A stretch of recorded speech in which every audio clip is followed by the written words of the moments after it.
嗨，大家好，今天我要做的是榴莲酥。您可能会想，这做起来一定不容易。不过今天我要和您分享的是一种非常简单的方法。当然，如果是自己做酥皮儿，那肯定麻烦。我发现用 Trader Joe's 的 Puff Pastry 来做这个酥皮儿就非常合适。榴莲就更容易了，你看 Costco 就有卖的，包装也不算大，正好做1到2次。榴莲馅的加工也不复杂，先要把核去掉，这时候就可以吃了。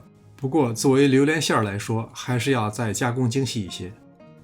榴莲肉里边有筋，虽说不硬，但是会影响口感，所以最好还是把它去掉。可以用打碎机直接打碎，不过我是用的筛子。要说食不厌精，快不厌细，这功夫就全在这儿了。过筛以后你会发现榴莲肉非常稀，这种状态下直接包，一是不好操作，另外一个就是容易爆浆。这些就是过滤出来的筋膜，虽然不多，但吃的时候就会影响你的口感了。加入1汤匙代糖，它的甜味主要来源于罗汉果，如果您不喜欢吃太甜的，也可以不搁。加入2汤匙淀粉，目的就是让这个馅儿不会太稀。加入适量的融化黄油，黄油既可以提味儿，又可以遇冷凝固，这样放凉以后，馅儿也就自然凝固了。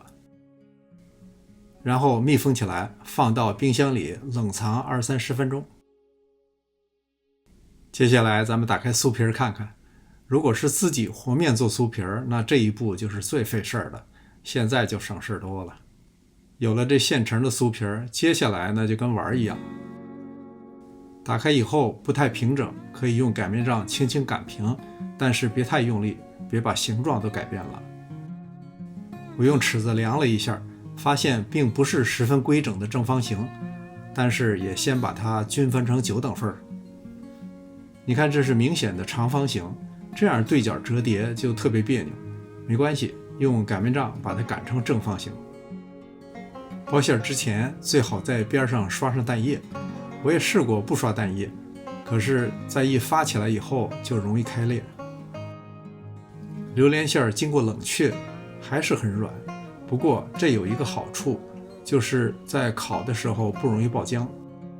对角折叠成三角形，如果这时候皮儿是长方形，那就捉襟见肘了。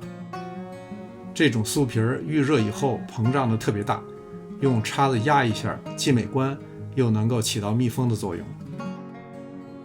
表面再开几个口，主要是为了透气，防止爆裂。表面再薄薄的刷一层蛋液，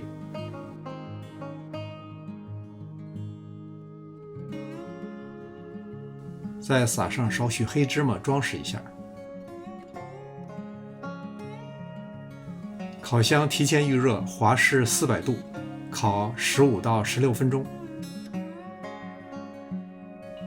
这时候已经是满屋飘香了。这种现成的酥皮本身是有少许的盐味，和里边的甜香味道结合，相辅相成，恰到好处。这么简单的一做，就是一道一流上乘的糕点。感谢您的观看，希望看到您的留言。临走前别忘了点赞订阅。这里是上食厨房，我们下次再见。